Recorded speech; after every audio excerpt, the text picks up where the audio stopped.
Angela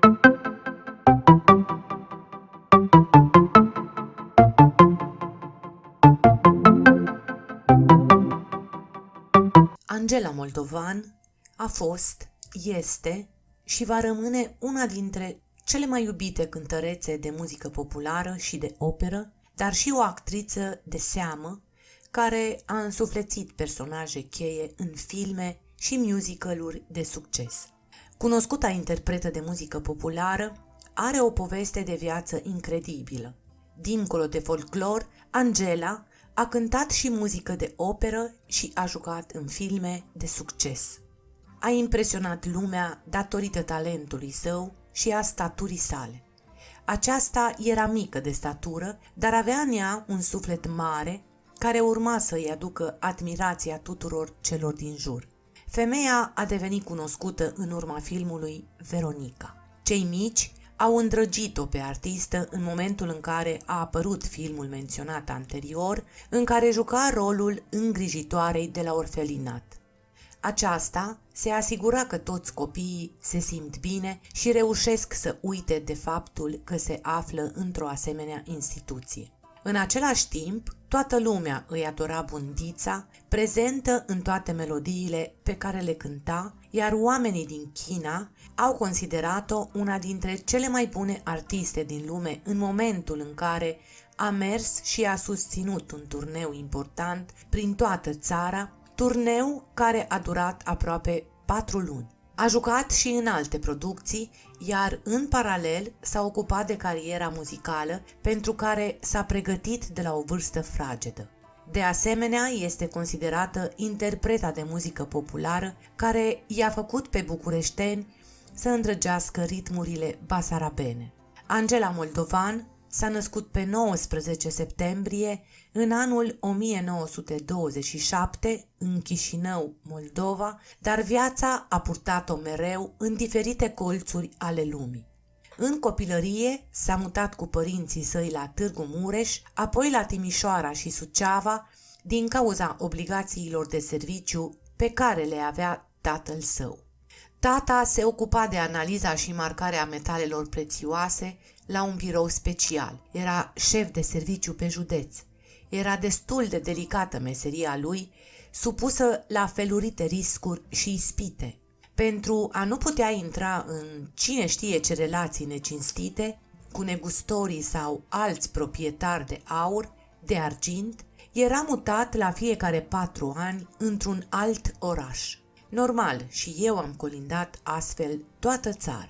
A absolvit liceul la Suceava, apoi a urmat în paralel cursurile a 2 facultăți, litere, română-franceză și conservatorul. Când era în ultimul an de facultate, adică în anul 1950, a debutat pe scena Operei din Cluj, unde și-a exercitat cu plăcere rolul de artistă timp de 4 ani.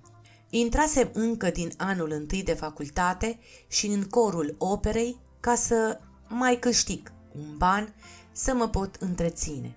Fugeam de la facultate la operă pentru repetiții, apoi la cealaltă facultate și seara spectacol.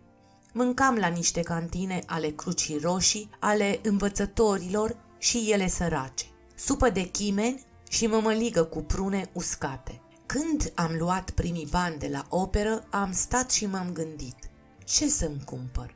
O pereche de ciorapi sau o prăjitură? După un an în cor, am câștigat un concurs pentru un post de solistă și am început să cânt în diferite spectacole. Timp de 14 ani am interpretat 14 roluri, mai mici sau mai mari. Povestea vieții amoroase a Angelei Moldovan este incredibilă, părând desprinsă din filme. Artista a iubit toată viața un singur bărbat, însă a realizat acest lucru abia după ce s-a despărțit de el.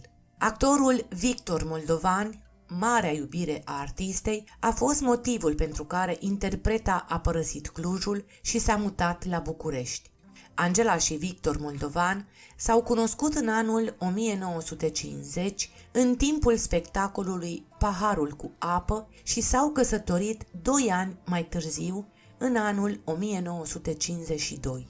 însă au divorțat în anul 1958, iar Angela Moldovan s-a căsătorit cu poetul și textierul Mircea Bloc.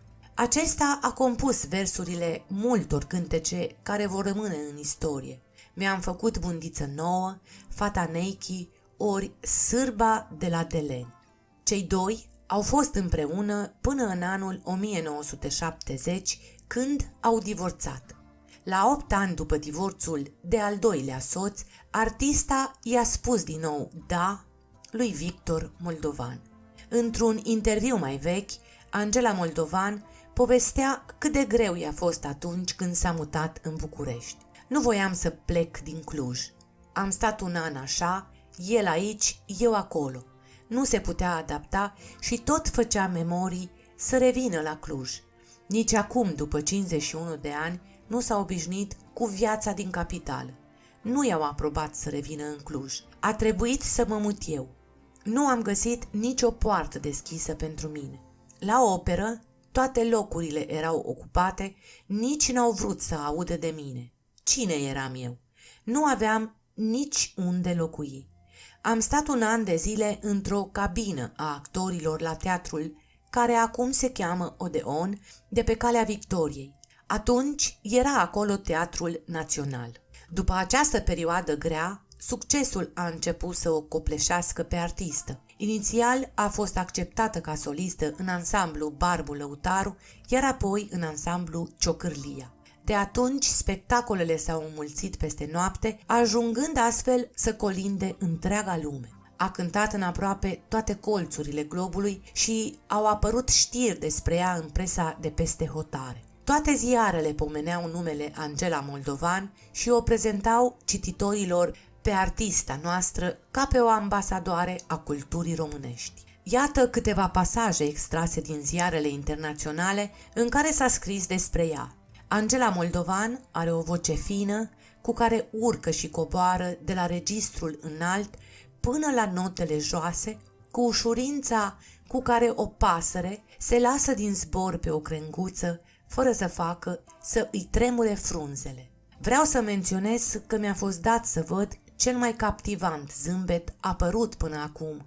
El aparține unei soliste micuțe, pe nume Angela Moldovan, care a cântat imitând un bucium, un instrument muzical păstoresc specific românilor. Am înțeles că România dorește să fie bine cunoscută în lume, ori acest ansamblu este cel mai fericit ambasador al țării sale. Scria un ziar din Anglia în anul 1967. Deși a colindat lumea în lung și în lat, prin prisma meseriei, ani de zile regimul comunist a ținut-o departe de meleagurile natale. Este basarabeancă la origini și a revenit cu greu în Chișinău, acolo unde s-a născut. Abia în anul 1988 a putut păși pe pământurile copilăriei sale. Până în anul 1988 nu mi s-a dat voie să mă duc în Basarabia. Deși eram artistă destul de cunoscută, nu primeam viză pentru Chișinău. Nu aveam rude de gradul întâi în Basarabia și nu mă puteam duce. În anul 1988, când începuseră manifestațiile pentru limba națională, am dat o serie de concerte la Chișinău. Ne mai oprisem, de fapt, pentru un singur spectacol, invitați de autoritățile de la Chișinău la întoarcerea din China. Câteva ceasuri, într-o seară, cu mii de oameni veniți să ne vadă pe o scenă în aer liber, plângeau și ei, plângeam și noi. A povestit Angela Moldovan într-un interviu despre momentul revenirii sale în Chișinău. Cu la fel de multă emoție în glas, a vorbit întotdeauna despre toate concertele sale, căci experiențele trăite pe scenă au făcut-o de fiecare dată să simtă fiori pe șira spinării. S-a simțit apreciată de publicul său la fiecare concert, indiferent de țara sau orașul în care urca pe scenă. Am fost primiți cu onoruri deosebite ca de altfel peste tot unde ne-am deplasat. Am ținut un jurnal aproape zilnic pe tot timpul turneului, a mărturisit ea. Artista a avut onoarea de a cânta inclusiv pentru regina Marii Britanii și pentru regele Marocului. Eram o artistă cunoscută, apreciată și de aceea solicitată. Am cântat la mai toate recepțiile oficiale când veneau oaspeți de rang înalt. Mi-au prins bine aici studiile de fonetică din facultate. Am cântat în fel de limbi, de la rusă până la chineză, coreană sau vietnameză, a mai povestit interpreta de muzică populară. Talentul ei a fost răsplătit de fiecare dată. Angela Moldovan a avut o carieră impresionantă de peste 50 de ani și de-a lungul timpului a obținut numeroase premii atât pe plan național cât și internațional. În anul 1962 i s-a oferit titlul de artistă emerită, iar în anul 1967 a fost decorată cu Ordinul Meritul Cultural clasa a doua. Apoi, în anul 2002, a fost decorată cu Ordinul Național Steaua României în grad de cavaler pentru crearea și transmiterea cu talent și dăruire a unor opere literare semnificative pentru civilizația românească universală. Plecarea ei printre îngeri a lăsat un mare gol în lumea muzicii românești. A murit pe 13 octombrie în anul 2013 la vârsta de 86 de ani din cauza unor probleme cardiace.